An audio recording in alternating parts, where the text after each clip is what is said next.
গাজায় যুদ্ধাপরাধ ও মানবতা বিরোধী অপরাধের জন্য ইসরায়েলকে অভিযুক্ত করেছে জাতিসংঘের উচ্চ পর্যায়ের আন্তর্জাতিক তদন্ত কমিশন। স্বাধীন ওই কমিশনের প্রতিবেদনে বলা হয়েছে, গাজার বেসামরিক মানুষের উপর ইচ্ছা করেই হামলা চালিয়েছে ইসরায়েলি বাহিনী।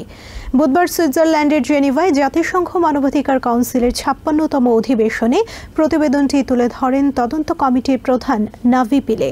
পরে এক সংবাদ সম্মেলনে কমিটির সদস্য কমিশনার ক্রিস সাইডুটি বলেন, ইসরায়েলি সামরিক বাহিনী বিশ্বের অন্যতম অপরাধী সেনাবাহিনী।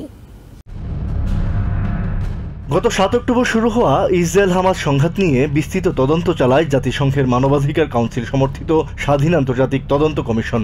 বুধবার সুইজারল্যান্ডের জেনিভায় জাতিসংঘ মানবাধিকার কাউন্সিলের ৫৬তম অধিবেশনে প্রতিবেদনটি তুলে ধরেন তদন্ত কমিটির প্রধান এবং মানবাধিকার বিষয়ক সাবেক হাই কমিশনার নাভি পিলে। Israeli authorities are responsible for war crimes.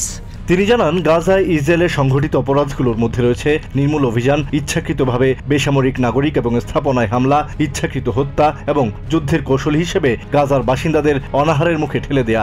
Intentionally directing attacks against civilians and civilian objects. নাভি পিলে আরো বলেন, ৭ অক্টোবরে হামাসও যুদ্ধাপরাধ করেছে, কিন্তু তার ফলে গাজায় ইসরায়েলের এমন বর্বর কর্মকাণ্ড বৈধতা পেতে পারে না। Is violence with the intent to humiliate and further subordinate. জেনেভায় জাতিসংঘে নিযুক্ত প্যালেস্টাইনের স্থায়ী প্রতিনিধি ইব্রাহিম খারিসি বলেন, ইসরায়েল গাজায় কি ধরনের অপরাধযোগ্য চালাচ্ছে কমিশনের তদন্ত প্রতিবেদন তার প্রমাণ। হাসপাতাল, স্কুল বা মসজিদকে লক্ষ্যবস্তু করার কোনো যুক্তি থাকতে পারে না।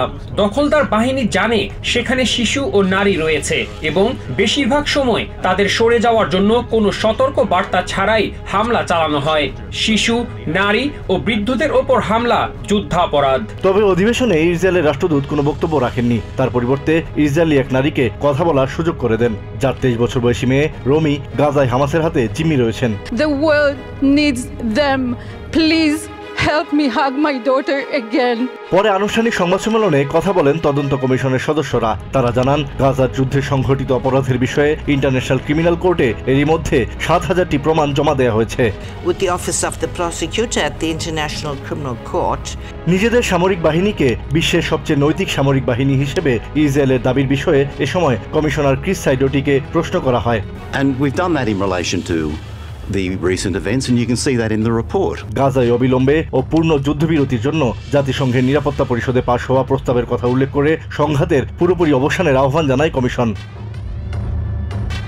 Asad real, TVN 24 news desk. New York থেকে সম্প্রচারিত TVN 24 টেলিভিশন বিশ্বজুড়ে বাঙালির কণ্ঠস্বর।